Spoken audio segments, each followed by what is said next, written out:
The Chiefs are just better at winning football games than everyone else. Thanks for listening to KC Sports Network, proudly presented by Emprise Bank.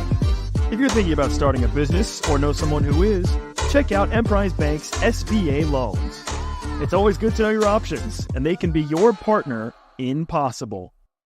What up, Chiefs Kingdom? Welcome to 10 Things, presented by Session Tacos, formerly known as Mission Taco Joint. I'm BJ Kissel. You got new menu, new vibes, all coming soon to Session Tacos. We appreciate their partnership, not just for this show, but also with our Feed It Forward program with the KCSN Foundation.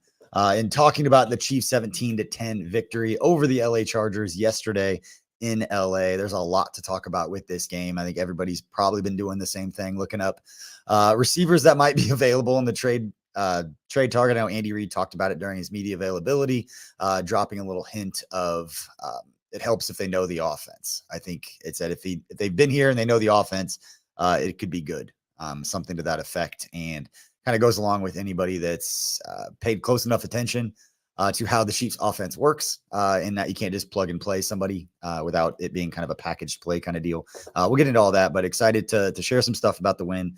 Obviously, we'll talk about the injury to Rashee Rice and what that means for the offense going forward.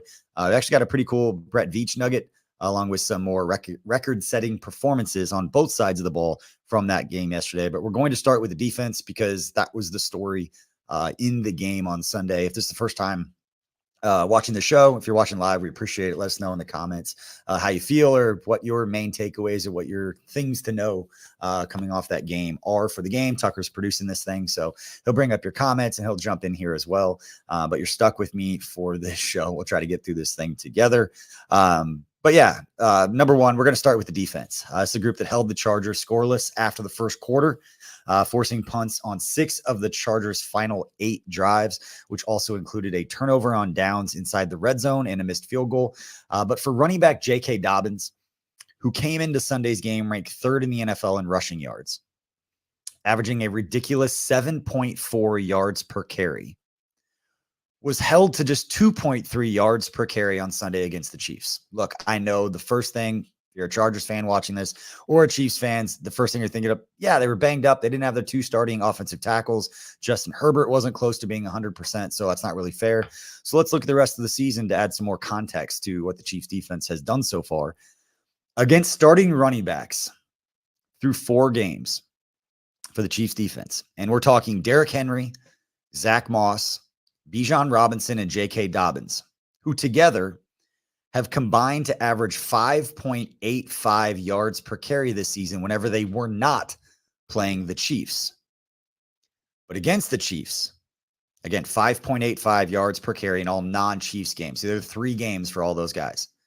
Against the Chiefs, those 4 running backs have combined for just 2.6 yards per carry. It's not J.K. Dobbins. It wasn't just that the 2 tackles were out, and it wasn't just the game against the Chargers. The Chiefs' defense, particularly the run defense, has been phenomenal. Now, we can look at points. There's a lot of yards. There's a lot of different ways to figure out who's having the most success. The eye test for most Chiefs fan is what it's going to be. When the Chiefs have needed a stop, the defense has stepped up and made a stop. Now, the way the Chiefs won on Sunday because of the offense and what we were hoping it would be. We spent all of last season complaining about the offense not being explosive, not being what we've been accustomed and feel entitled to watching with Patrick Mahomes, Andy Reid, Travis Kelce, all the weapons going back to when Tyreek Hill was here and throwing the ball all around. We didn't see that last year, and it was frustrating to watch. We thought this year was going to be different, and it was going to be different. And then Hollywood Brown got hurt. And then Isaiah Pacheco got hurt. And I don't know how much that had to do with the passing game, but it's complementary. It can't affect it in some sort of way. And now Rashee Rice. So I think we all need to step back for a sec, myself included. So I'm going to say it out loud. It doesn't matter how the Chiefs win. It just matters. And it doesn't matter how it looks. It just matters that it happens because it's all that matters. You win games while building throughout the season. Now, this is going to be a different journey for the Chiefs. And the beauty is in the last 3 Super Bowls, with the foundation of this crew being Brett Veach, Andy Reid, Patrick Mahomes, Travis Kelce, Chris Jones, all those guys, we've seen them do this. They've won 3 Super Bowls in different seasons that they won during those seasons in completely different ways. And they're going to have to do it again this season. It's just, again, not going to be the way that we've been accustomed or had hoped to watch them. Sometimes you lean on the defense, sometimes you leave it on the offense, and sometimes special teams will sway it one way or another. But what matters is the Chiefs, when the Chiefs need one of those groups to step up, they do. Can we make that the story? Because that's what's special. That's what in 15 years you're going to be promoting and talking about is, man, they had this injury and that injury and they still overcame it and they still did it. And you're going to use it as a positive thing. But a lot of people right now are using it as a reason to complain and be like, well, they're not good at this and this is awful. And Patrick Mahomes is terrible and he can't do this and we can't do that. And we're not going to win another one if we don't do this. This same stuff was being said last year, all season long with the offense. They can't win if we do this. And guess what? They won. And they will continue to do it because they have the formula. I hate saying, like, it's been cliche. I say it on the radio when I do pregame with the 101 The Fox crew all the time, but they know what it takes to win and they will not beat themselves. And that is something that we widely promote. Anybody who coaches any sport at any level talks about finding ways to win is the most important thing, not individual performance, not celebrating accolades and records being broken and all those things. It's about finding ways to win. And sure, we can complain about Mahomes' turnovers, especially this year with some of the throws. I'm not going to defend it. Some of the throws have been poor. He's throwing to the wrong shoulder. He's not leading guys in the ways that we've seen in the past. And obviously, the interception that led to the injury for Rashee Rice isn't a play that, like, bad play, freak accident, not what you want to see. But to make it bigger than that, I have an issue. It doesn't make sense to me. So complain about those turnovers, but the team finds a way to win. And sure, I know a lot of you are going to roll your eyes because it's a cliche until it's manifested in front of us in a way that's very real and not necessarily cliche because we're watching it play out. 4 wins, all by 1 possession, I believe, Tuck. These games are all close. They can be whoever they need to be in any given moment.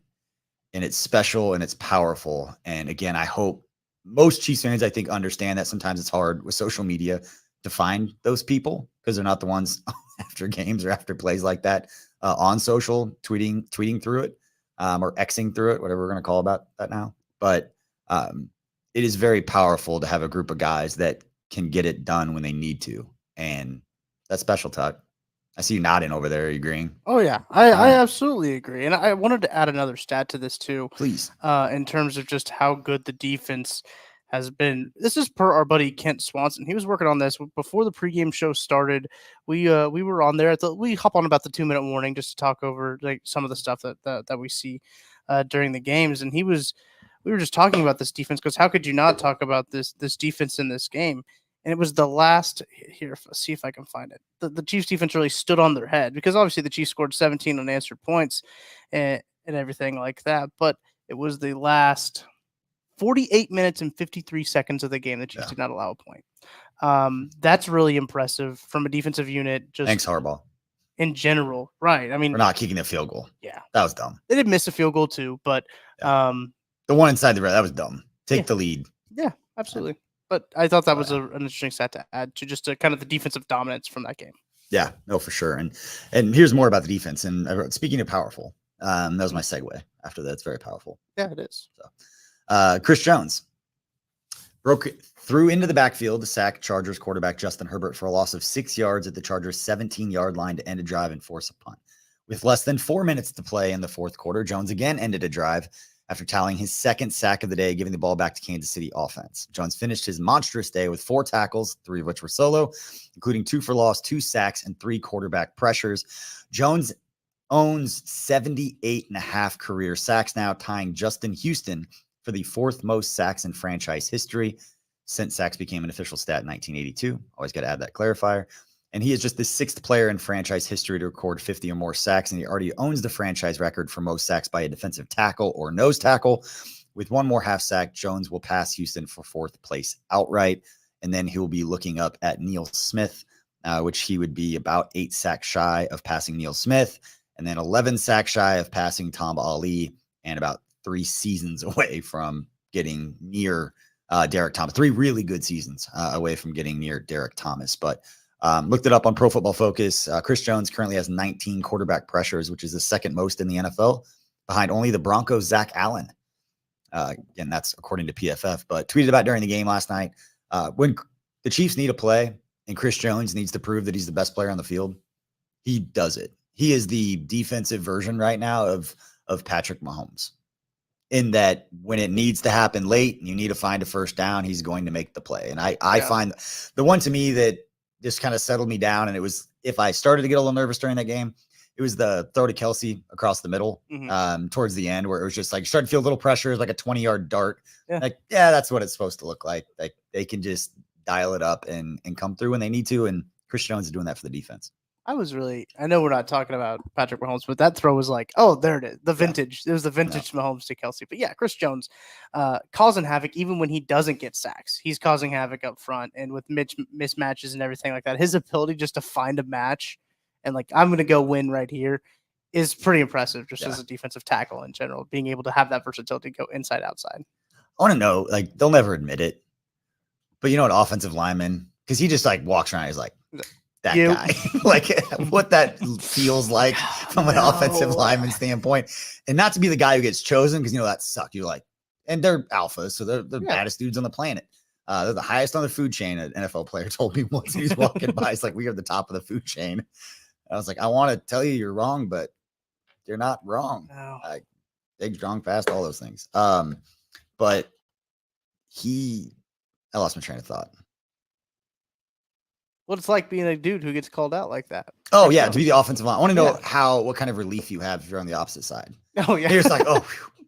All right, good. Not me. Then you're stuck with Turk Wharton, who's been awesome. Oh, my this gosh. year. I'm going to talk about him in a minute. But right now, we're going to talk about Rashee Rice. Less than 10 minutes into the game, injured on a freak play following the Patrick Mahomes interception when Mahomes collided with him trying to make a tackle.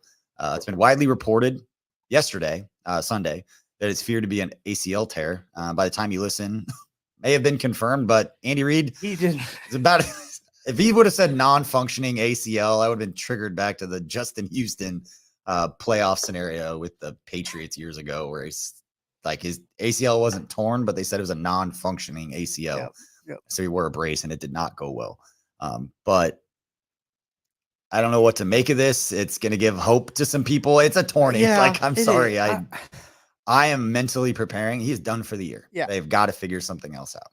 It's very funny because I do think Andy kind of said it a little tongue in cheek of like, we're not going to have him for this week. I think I took it as a little tongue in cheek from him, and people are going to be like, oh no, he definitely meant it. Like, it could be back next week. And there's a bye week coming up, so maybe he can just sit through the bye and be okay. I'm very comfortable in saying this.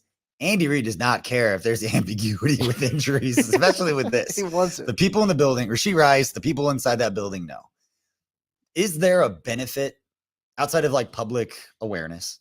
Is there a benefit to coming out and saying he's got a torn ACL, he's out for the year? Not really.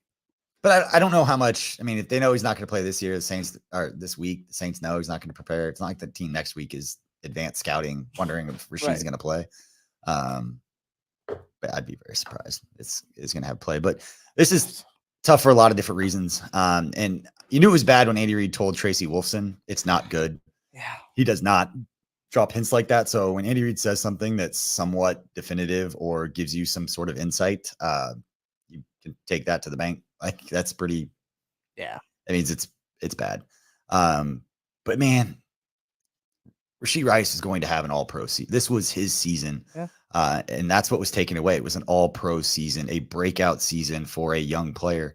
And now it's going to be a lot of what ifs until he's back on the field. And that's the shitty part of this. Sorry for the language, but like, that's the shitty part of this. From a personal standpoint for Rashee, not just the team side, and taking the off the field stuff out, if it's as bad as they say, not defending, not condoning anything like that. It's just on the field as an athlete. It was his season. Yeah. It was his time. And now with the injury and then Apostle's suspension looming, that's a tough stretch, not just for the person, but from a roster composition financial standpoint. You're taking a year and a half, basically, depending upon the suspension. I get it. You can let me know in the comments how it's not going to be suspended. And for the love of God, please stop saying the NFL is going to suspend him right now. Like, I'm sorry. It's never going to happen. Can you imagine the backlash if the NFL just came out now? It's like, Rashee Rice suspended 8 games. Like, it would be a mutiny across the NFL. There'd be no way. And if you're a Chiefs fan saying, why? How would you feel if Josh Allen got suspended and hurt, and they did this with not Josh Allen's a bad example. Find any player on a rival team that was suspended and did something, Right. and then they do that. Are you going to be upset? Of course you are. So don't get upset if it doesn't happen for the Chiefs, or don't entertain those kinds of thoughts. It's silly. Watch it happen. NFL, like, oh my God, the rigged conversation would never be hotter, because people would be like, oh, it's definitely rigged for the oh Chiefs yeah, now. I would probably join that. I'm You know like, what? this smells really You know dirty. what, guys? It might actually be rigged. Yeah, I would love to benefit, and just as a Chiefs fan, love to buy back 6-8 games, whatever it's going to be. But I don't see that being the case. But yeah, it's just a tough stretch. And again, talking about a player that's going to come back in the middle of his third season, when he'd be setting up to then that offseason get his deal. That's not going to happen. They're not going to pay him with a half season under his belt of being healthy, coming back from an ACL and the suspension. So he's playing out his entire fourth season and his rookie deal.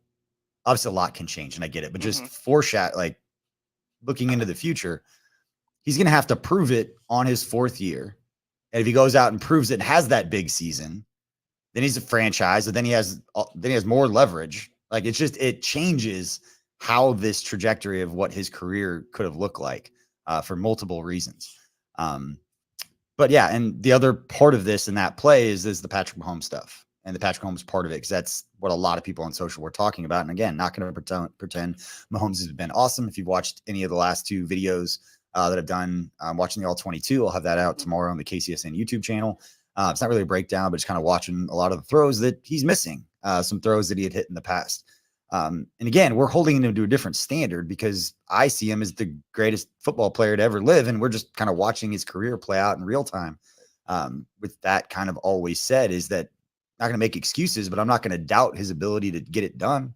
City be like, that was a bad throw, but not he sucks. Like, this has all been fake. Like, granted, it's social media.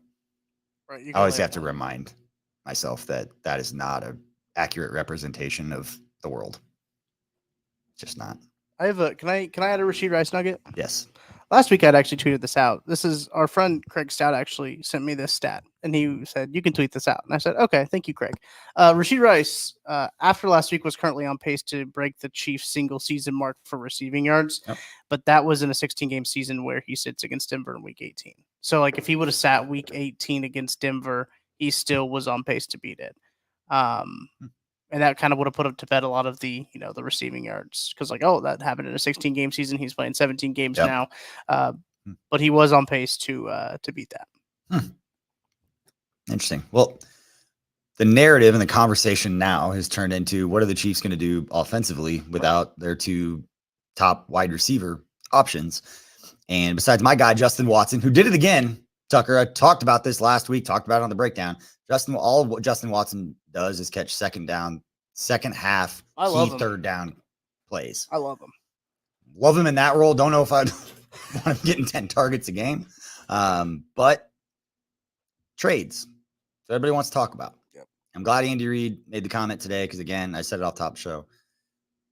If you haven't played receiver in this offense, it's not something that you can come in the middle of the season and just figure out. It's a lot of resources that the Chiefs behind the scenes would have to dedicate to getting a player caught up, especially at wide receiver in this offense. Those are not just blow it off, and I don't believe in that, so I'm not going to make it a thing. And Andy Reid said today, if he's been in this offense before, then it could be good. Basically, if it's not Kadarius Toney or Tyreek Hill. Yes. That's it. Sorry. That's the answer. Tyreek Hill. Amari Cooper was a popular one that I saw out there. Amari Cooper, great player. All that, never played for a Andy Reid. Like, it's not like he played for Doug Peterson. Even if you went down that route, like if he played for a coach that at least some of the language was similar, didn't happen. Demarcus Robinson is the most likely candidate that fits that kind of the smell test of just, you hear a bunch of names and you're like, yeah, that makes the most sense right there. Yeah. But did see this from Spot Track that the Browns converted all but $1.21 million of Amari Cooper's 2024 salary into a signing bonus, making him an extremely affordable trade candidate. So you have Amari Cooper is more talented than Demarcus Robinson, sure, but at what value proposition is it to have a player who knows what to do Right. and another guy that you have to teach everything, and you're probably going to have a package of plays and that's it. Whereas with DeMarcus, like kind of know the entire off, maybe a refresher, but for the most part would know the offense and fit seamlessly in without having to change a lot of things. You have to change a lot of things to bring in somebody who can't necessarily adjust on the fly in the same kind of way. And there are specific plays that they will learn, these 10, 15 plays, and that's it. Kind of pigeonholes you, especially with roster spots on game day, have guys that can only do certain things. We're not talking about a special teams guy either. It's true. So D-Rob would be my guess. If I had to put money, if they make a move, D-Rob would be my guess. And honestly, besides that, I don't know what happened behind the scenes, but Kadarius Toney, if he's not anywhere right now, that would make some sense. The list is short. Yeah. For sure. Yeah. It is frustrating, but you never go into a season anticipating injuries like this. That's the tough part. It is frustrating, and they might just have to do what they got to do. And I know Andy Reid even mentioned Sky Moore a little bit in his press conference too, Yeah. of having a bigger role. Twitter loved that. Yeah, I mean, the one target he got yesterday going through his hands was not great. Can't defend that, but can defend and go back and watch. And he says he's given us good snaps. I brought up one of them. Yeah, I tweeted about the other day, like on the 4th down run, he had a great block. He did exactly what he was supposed to. It's not a highlight play, and it's a lot of people are going to roll their eyes and be like, anybody could do that. That's not true. Right. There are a lot of players that have tried out for the Chiefs that are on the practice squad that could not make that play. That's why Sky Moore is out there. They see everything else that we do, but not going to defend dropping passes or just the fact that it's not been great. And I don't want him to be the answer. I want to make a move for DeMarcus Robinson, but I will say with the Chiefs interior and the way that Kareem Hunt ran the football, we'll get to Kareem here in a little bit. Yeah. I do think the Chiefs offense has pieces to be able to move. Again, it's not what we expected and wanted it to look like, but do I think the Chiefs offense can still move the football and put points on with an elite defense? Sure, they can go win games. Why not? Do it a different way. It'd be even more fun. We said last year, going through this, like how many blockades, how many, I can't think of the word. Obstacles. There we go. How many obstacles can you put in front of this group to go and achieve something that's never been done in the history of the NFL? Imagine now that they get to win a 3rd Super Bowl and they lost their top 2 receivers and a running back. Yeah, that. I mean, last year it was, there's no way they could beat Miami, Buffalo, Baltimore, and San Francisco. Yeah, they did. God, I thought about this last night, Tuck. I wanted to use like the Usher, like, watch this. Yeah. But vibes are off. Vibes are not high right now. The ditties, they just. Oh, yeah, with that stuff regarding that. All of it's just a big you. cloud over it. And like, you know what? I don't even want to use the gift. I don't know what's going on. Yeah. But let's get back on track here. Mahomes threw 100 starts. Patrick Mahomes made his 100th career start in Sunday's game, joining Pro Football Hall of Fame quarterback Len Dawson as the only 2 quarterbacks in franchise history to record 100 or more starts. With 29 pass attempts on Sunday, Mahomes passed Dawson for the most pass attempts in franchise history with 3,711. Mahomes recorded his 78th career victory in his 100th start, which is crazy. That is crazy. It's the most wins in a quarterback's first 100 starts in NFL history. The crazy part of this, we bring it up multiple times. We isn't the Chiefs. It's a we. Okay. It's a we. You can say that because I heard this saying a long time ago and I can't ever remember where I heard it. That Chiefs fans don't go to Arrowhead to watch a game. They go to participate in the game. So we get to say we. Yeah. We went 30 years without drafting a quarterback who started and won a game for us, to then having the guy that won more than anybody else and had the best start ever. It is special, crazy, all those things. And I think I've made it a point to always mention that. But Patrick Mahomes, 78 wins, puts him above both Tom Brady and Roger Staubach at 76. Tom Brady with the Patriots and Roger Staubach with the Dallas Cowboys back in the day. All right, let's move on to number 5. This will be the last one. We'll take a little quick break after that, and then we got some more fun stuff. And I've got a crazy random stat that was not what I was trying to look up last night. Actually, it screwed up a few different things when I was doing it. Wasted a lot of time, but it is a pretty cool stat. It has nothing to do with the current team necessarily, but it is a pretty cool little nugget. But for number 5, Brett Veach tallies his 200th career win with Sunday's 17-10 win over the Chargers. Veach secured his 200th win as a front office member of an NFL organization. Back in 2020, Veach became the second youngest GM to ever win a Super Bowl, and all he's done is put together championship teams. I do see Veach, Tucker, catching a lot of flack from people on social media, particularly whenever he's praised. There's always the whataboutisms that's permeated through everything. Now it's not just sports. Whataboutism is the worst thing to happen. It's the worst part of social media, just pointing the finger. But the constant questioning of every decision that's made by GMs is a huge part of the NFL. It is why the NFL is as popular. I mean, we build a network talking through these things. Now, there's a fine line about and a nuance in which the way that you can discuss things that you have no control over, that you understand the people making those decisions know more than you do. Significant. They will forget more than any of us combined will ever know. Right. There is a level of respect that everyone here at the network, I believe, has, at least when we talk. It might not come out that way sometimes, and I promise you, if you have to sit down and have a conversation, everybody understands that. But there's a line of common sense that I think is generally understood by people when talking about, criticizing moves or here's what I would do and just having fun. That's how people fan. Yeah. Is you talk through those things. I've been doing this for almost 20 years, blogging and whatever. And you can question and say, hey, this is what I would do. And this, that, and the other. It doesn't mean anything. We have no control over this, but it's fun. Brett Veach's job is to put the puzzle together to assemble talent and a team that can win together. And that's exactly what he's done.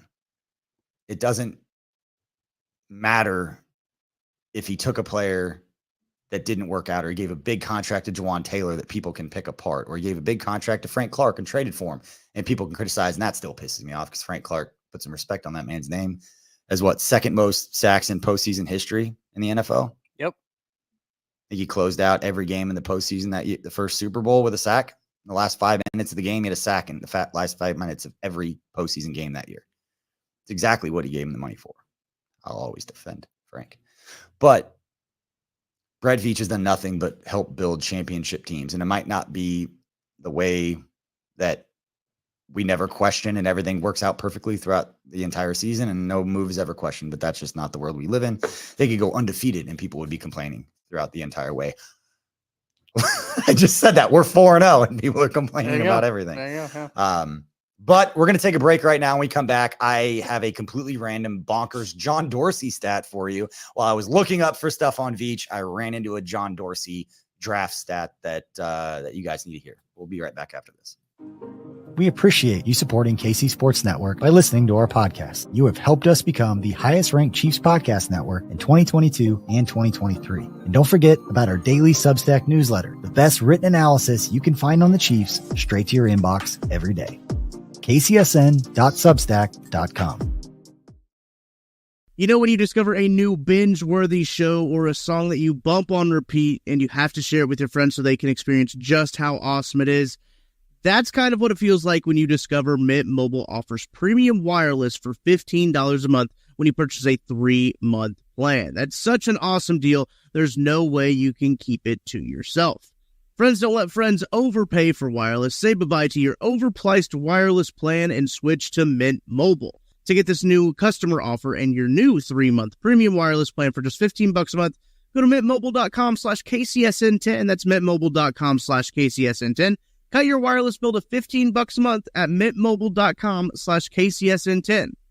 $45 upfront payment required, equivalent to $15 a month. New customers on first 3-month plan only. Speed slower above 40 gigabytes on unlimited plan. Additional taxes, fees, and restrictions apply. See Mint Mobile for details. What up? Welcome back to 10 Things. I'm BJ Kissel, hanging out with Tucker Franklin. We appreciate you tuning into this show. A quick note for any Royals fans out there who are in the Kansas City area that are not busy tomorrow afternoon, Tuesday, for game 1 of the wild card round. A bunch of us from KCSN will be up at the Davenport. It's a cool little neighborhood bar in the Strawberry Hill area of Kansas City, Kansas. We will be there doing a little second screen live watch party, and we'll do the live post-game show from there. But feel free to come hang out with us. If you are in the area, it should be a lot of fun. First drink's on me. If you want to come by, I'll probably grab you Ben Holiday bourbon, old fashioned, something like that. But should be a lot of fun. That would be a handful of us up there hanging out. They're not generally open on Tuesdays. They're opening special for this. So it'd be kind of like a private type party. But if you can't join us, you can join us online, put the game on your television. You can throw our second screen watch party up on the television and be hanging out with us during the game. So it should be fun. But I told you before the break that I've got a random stat for you. I went down a research rabbit hole. It'll take me a second. Triple R. Yeah. A random research rabbit hole last night. And you're all going to hear about it because it took me a while. It has nothing to do with the current team, but it ended up being a pretty cool stat. And it started by thinking about those who love to use some of the recent draft picks, some of the people who cherry pick certain things to praise. And it works on both sides, to be fair. But the CEH, the FAU, those picks and even the Breland Speaks, you can go back to the 2018, which he's kind of wiped the 2018 draft altogether. But same people ignore Isaiah Pacheco, Mike Dana, L'Jarius Sneed, Trey Smith, whatever. The job is to put the puzzle together, assemble talent, and a team that can win together. But here's the John Dorsey stat. You ready, Tuck? I'm so ready. Between 2015 and 2016, those two draft classes for the Chiefs. And let me go back, give you a little context. Cliffhanger here. Yep. The reason that I find this interesting is I think one way to judge how good a GM is, wait 8-9 years, and that's where we are away from those two draft classes. How much do those guys play in the NFL? Whether it's the Chiefs or anybody, did those guys stay in the NFL? Did they play? Did they show that, again, Dorsey, Roundham, you remember him, all of it was guys who love football, guys who love the game of football. And John was as good as anyone at finding and figuring out who those guys were when they were in college. 2015, 2016 draft classes. They have 9 guys that have played at least 100 career games as of right now. That's more than any other team during that stretch. I went through every draft for every NFL team in 2015, 2016. And yes, some teams had a lot more draft picks. Some teams had fewer, but altogether, the only other team that was close, a couple teams had 7, had more picks, but the Vikings had 8. And I'll get into that in a second. But the 2015, 2016 draft classes for the Chiefs, here's what they were. In 2015, which is one of the most talented, just deep drafts that any team has had. Right. Marcus Peters, Mitch Morse, Chris Conley, Steven Nelson, and Rakeem Nunez-Roches. It's awesome that he's still in the league and killing it. Rakeem was awesome. There was a stretch there where the personalities of the defensive linemen that were drafted in the Chiefs room it was the Chris Jones.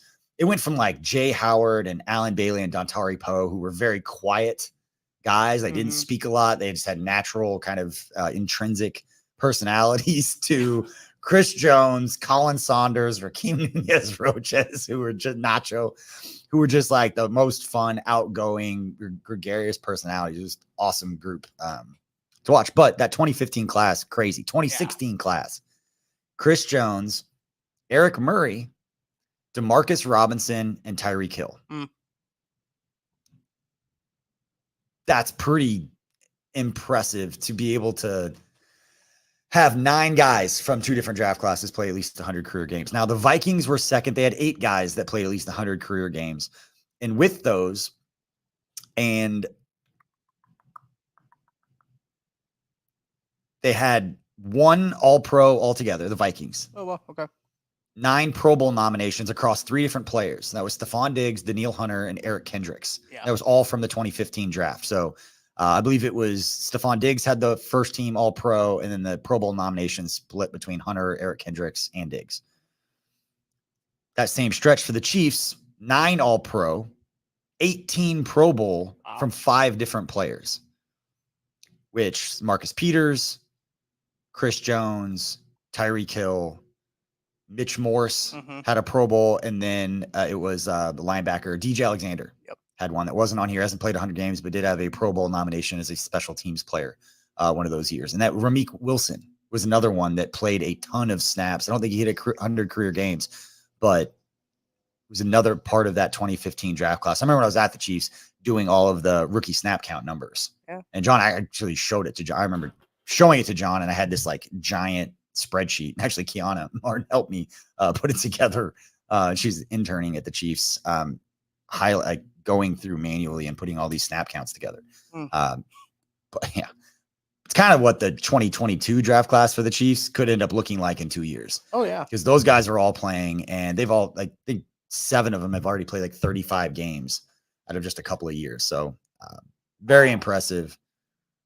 Has nothing to do, I guess, with the current team, but just one of those, like, let's not compare Brett Veach's drafts to what we've become accustomed to with John Dorsey, because John Dorsey may have been one of the best draft people that we've seen. Right. And the draft is such a crapshoot anyway. Yeah. So like that's kind of how it comes down to it. I was looking at the 2022 draft when you brought that up. They've had 8 players over 30 games. Yeah. So like that's insane. That's an insane. Revisit that in like 6 years, because I don't care if they go to other teams. It's like Rakeem did. I mean, all those guys for the most part. Have gone and played. Eric Murray has been going around doing a bunch of different things with different teams. So he's down in Texans now. But yeah, crazy. All right, let's move on to number 7. Keep the line moving. It's consecutive wins against the Chargers on the road. I did not know this coming into this game. I had to double take this when I read this. And I want to get I wish there was a camera on you so we could see your natural reaction. I haven't looked at the sheet either, so I don't. With Sunday's 17-10 win over the Chargers, the Chiefs have now won 11 consecutive road games over the Chargers. 11 consecutive road games. The stretch includes 3 victories when the Chargers were in San Diego, 2 wins at the StubHub Center in Carson, California, which I thought it was awesome. I went to those games. That was fun at the soccer. Really it was a cool, small little atmosphere. The 1 win at Estadio Azteca. That one. Okay. That was Daniel Sorensen. I think there was like Daniel Sorensen caught interceptions to end the game in Mexico City and the last game ever at Qualcomm. Oh, wow. He had an interception in the back corner of the end zone to seal that game too. But yeah, 11 straight road wins over the Chargers, spanning multiple coaches now. So you're telling me the Chiefs have never lost in SoFi to the Chargers, at least? Yeah. They haven't played a Super Bowl. 5 wins there. Have they played the Rams in SoFi? No idea. I don't think so. That's crazy though, to not lose to a team lose to your divisional rival on the road. That's insane. That's why they won 8 straight division titles. It's a great point. It's even more funny that it's the Chargers on the road at home, 11 straight, and all 11 straight years they were probably picked to win the division. Maybe not this year. I think it's kind of cooled down. It's not as fun of a joke anymore. No, don't pick them to win the division anymore. No, all right. People know. Time for Kareem Hunt. In his first game back with Kansas City, Kareem Hunt had an effective day, finishing the game as the game's leading rusher. Hunt ended the day with 14 carries for 69 yards in the win over the Chargers. And Tuck, for me, I know I spent a ton of time on this, but it's very simple. He ran hard. He broke tackles, and he was exactly what the Chiefs needed him to be, especially considering he may have gotten more run in that game than originally planned because of the Carson Steele fumble. I don't know if they had planned to give Kareem 16 touches. He caught a couple passes too. Yeah.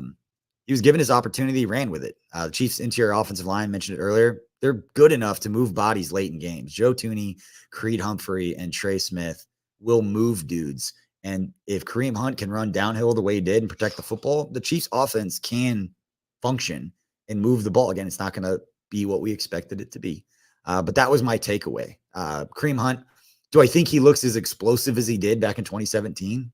No. Right. And that's okay. Like, I didn't expect it to be 7 years older. But was he explosive enough to be very good? Yeah. And he runs hard. He's still got some juice. I don't know if he's going to stay healthy running that hard throughout an entire game. But you still have Samaje Perine, who's fine.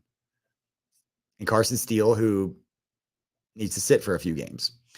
That's just that's a tough spot to be in, because if it happens, at what point do you're like, we can't trust you to hold the football? Yeah, it usually is too with Andy Reid traditionally. Yeah. When you think about, Kareem Hunt, that talks about. It feels like every time there's a running back that fumbles, it's like Kareem Hunt fumbled on his first carry for the Chiefs. Like that always gets brought up. Yeah, but Kareem Hunt just does not fumble. Like that's just not him. Yeah. 2 fumbles in 4 games is not good for a running back. I was really impressed with Kareem, as you mentioned, because I do think that this was a spot that wasn't probably anticipated by a lot of people. So for him to come in and, they said he was in football shape. I don't know how good you can be in football shape with only like a week with a team, truthfully, but he looked pretty good. There was a couple of times, I think there was one play specifically, a little outside run to the right, where he was like a shoestring tackle away from breaking it. Yeah. And like he knew he was a shoestring tackle away from breaking it. So you could see him pretty frustrated with himself that he didn't break it. But I was super impressed with the way the Kareem Hunt played. I'm curious how sore he is today. Oh, yeah. That's going to be a big thing. Is the bounce back. That's as fresh as his body's ever going to feel. So that's as explosive as Kareem Hunt's ever going to feel. You tell him he's going to be in better shape and all that. He's also going to be beat up. Yeah. He's also going to be a little more beat up. There are players used to tell me like the first day in pads at camp, like this is the last time my body's going to feel good until March. Well, Jeff Allen told me on the 21 questions we did a couple weeks ago, he's like, because one of the questions was, how long does it take you to feel right? And he's like, well, when you're young, it's like Wednesday, but like you get older, Saturday before you feel fully ready to go, Friday, Saturday. So it could be one of those things. Where getting on like my biggest, and I've talked about this before and we'll get back here, but like my biggest perspective change in going from an outside blogger to working there was the toll these guys put their bodies through to play this game, and getting on like the team playing after the game and watching the player, all of them struggle to get up the stairs because how sore they are. Yep. And seeing like Tom Ali was the one for me that I was telling the story the other day off camera, like just talking with somebody. Because Tom was in the area and kids play soccer and everything. And I was talking about Tamba and getting on a plane after a game in San Diego. I think it was 2014, that first year. And Tamba like putting his arm on me to walk up a ramp and then getting on the plane and seeing a comment saying, these guys don't care. And it was about Tamba specifically because I tweeted something, not about that. I wouldn't put something like that out there. But saying like, these guys don't care. They just want to check. Like they're just about the money in themselves. I was so angry because I knew in that moment that wasn't it. But I was afforded the perspective that I didn't have before. So it's not even his fault. They just don't see it. Yeah. And for me though, that changed everything. So like that was where for me, it was like, you know what? These guys do something that very few people even have the ability to do or the courage to step on the line and do what those guys do. Right. And I will always respect that, regardless of how well the guys play or not, and not disrespect the courage it takes to step in that line. It's like an old boxing, like nobody who steps in the ring, you can call a coward, right? You know, regardless of how it performs, they were willing to step in that ring. That's how I feel about guys stepping across the line. All right, let's move on to number 9. Travis Kelce claims the top spot for receptions. At the start of the second quarter with 14:09 left before the half, Kelce caught a 5-yard pass from Mahomes that put him ahead of Pro Football Hall of Famer Tony Gonzalez for the most receptions in franchise history.